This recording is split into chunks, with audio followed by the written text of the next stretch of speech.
సామాన్య వ్యక్తి నుంచి అసామాన్య వ్యక్తిగా ఎదిగిన డ్రిల్ మ్యాన్ గుర్తున్నాడా? అబ్బురపరిచే సాహస విన్యాసాలకు మారుపేరు ఈ డ్రిల్ మ్యాన్.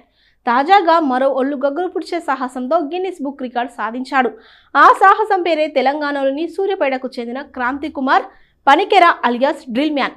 57 విద్యుత్ ఫ్యాన్ బ్లేడ్ల నాలుకతో ఆపి ఇన్క్రెడిబుల్ వరల్డ్ రికార్డ్ సాధించాడు. కేవలం ఒకే ఒక్క నిమిషంలో ఈ ఫీట్ సాధించాడు. దీనికి సంబంధించిన వీడియో ప్రస్తుతం నెట్టింట సందడి చేస్తుంది. గిన్నిస్ వరల్డ్ రికార్డ్స్ అసాధారణమైన టైటిల్ కోసం అద్భుతమైన ప్రయత్నం డ్రిల్ మ్యాన్ సాహసం ఇప్పుడు నెట్టింట వైరల్ గా మారింది. హై స్పీడ్ ఎలక్ట్రిక్ ఫ్యాన్ బ్లేడ్లను నాలుకతో ఆపివేసి దృశ్యం ప్రేక్షకులను అబ్బురపరిచింది. ఆశ్చర్యంతో కళ్ళప్పగించి చూడడం అక్కడున్న ప్రేక్షకులు న్యాయ నిరతల వంతైంది. 60 సెకండ్ల గడిచిన తర్వాత లో షో డి రికార్డ్ అనౌన్సర్ ఆపు అనేంత వరకు ఆయన ప్రయత్నం కొనసాగింది.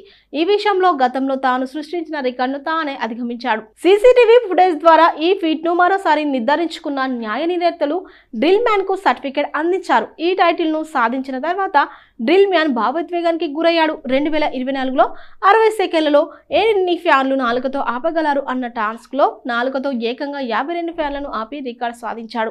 అంతేనా, 2 అడుగుల కత్తిని గొంతులోకి దింపాడు. ఇదే కత్తికి కట్టిన తాడు సహాయంతో 1944 కిలోలుండే వోక్స్ వ్యాగన్ వాహనాన్ని 5 మీటర్లు లాగాడు. ఇందులో 8 మంది ఉండడం విశేషం. ఇక ఆ తర్వాత 60 సెకండ్లో 4 అంగుళాల 22 మేకులను ముక్కులోకి సుద్దితో కొట్టి మళ్ళీ బయటకు తీశాడు. ఇతగాడి జైత్రయాత్ర ఇంకా ఉంది. సలసల కాగే వేడి నూనెలో చికెన్ ముక్కలను చేతితో బయటకు తీయడం అనే ఫీట్లో కేవలం 60 సెకండ్లలో 17 చికెన్ ముక్కలను తీసి గిన్నిస్ రికార్డులను సృష్టించాడు. ఇలా గతంలోనే 4 రికార్డులు సొంతం చేసుకున్నాడు.